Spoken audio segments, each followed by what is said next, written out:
مجھے صلاح الدین یاد آیا اور میں بہت رویا. وہ بھی کسی ماں کا جنا ہی ہوا تھا.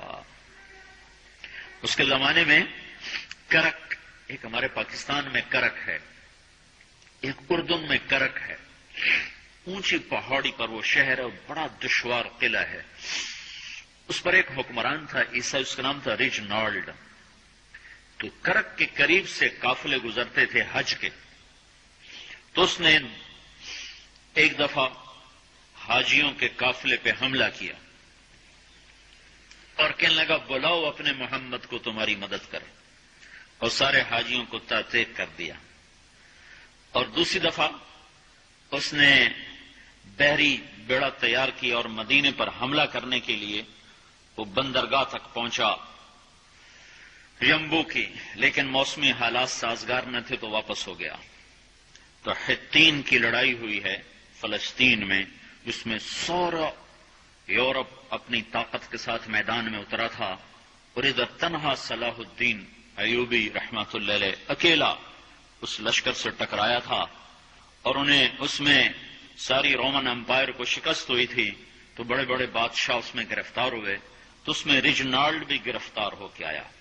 تو کوئی 12 بادشاہ تھے ریاستوں کے جو سامنے اس کے پیش کیے گئے.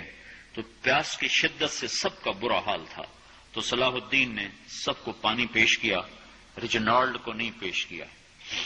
تو یروشلم کا جو بادشاہ تھا ہمفرے، اس نے اپنا پانی بچا کے اس کو دیا. تو صلاح الدین نے کہا یہ پانی تو دے رہا ہے، میں نہیں دے رہا ہوں. اسلام میں یہ ہے جب کسی کو پانی پلا دو تو اس پہ تم ہاتھ نہیں اٹھا سکتے، یہ امن کی نشانی ہے. تو صلاح الدین نے فوراً اسے کہا یہ پانی تو نے دیا، میں نے نہیں دیا.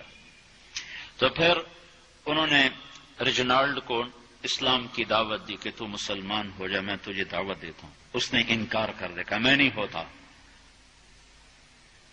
تو انہوں نے کہا میں نے تیرے قتل کی 2 دفعہ قسم کھائی تھی. ایک جب تو مدینے پہ حملہ آور ہوا تھا تو میں نے قسم کھائی تھی میں تجھے اپنے ہاتھوں سے قتل کروں گا.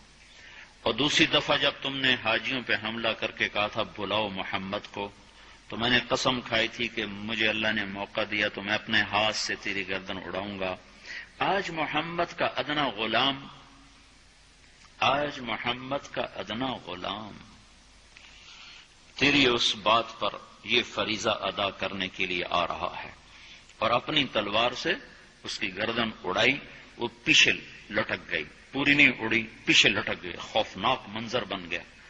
تو سارے بادشاہوں پہ کپ کپی طاری ہو گئی. تو صلاح الدین فرمانے لگے ہمارے مذہب میں یہ نہیں ہے، بادشاہوں کے ساتھ ہم بادشاہوں جیسا ہی سلوک کرتے ہیں، پر یہ حدود سے آگے چلا گیا تھا.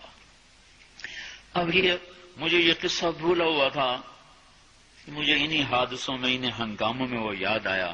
تو بعد تنہائیوں میں بیٹھ کے بے بسی کے آنسو بہ جاتے ہیں، اور اس کے سوا کوئی چارہ نہیں ہے. ہماری ساری نسل موسیقی میں ڈوب چکی ہے. جو بدن سرتال پہ تھرکتے ہوں، جو بدن موسیقی کے اوپر ہلتے ہوں، رقص میں آتے ہوں، ان پہ کانٹے ہی اگیں گے. ان پہ صلاح الدین کا پھول نہیں اگ سکتا، ان میں محمد بن قاسم کے پھول نہیں اگ سکتے. بانجھ ہو گئی ہے ہماری نسل، اور یہ یورپ کا سحر جو چل گیا ہے، ہماری بے بسی ہے، ہماری بے بسی ہے.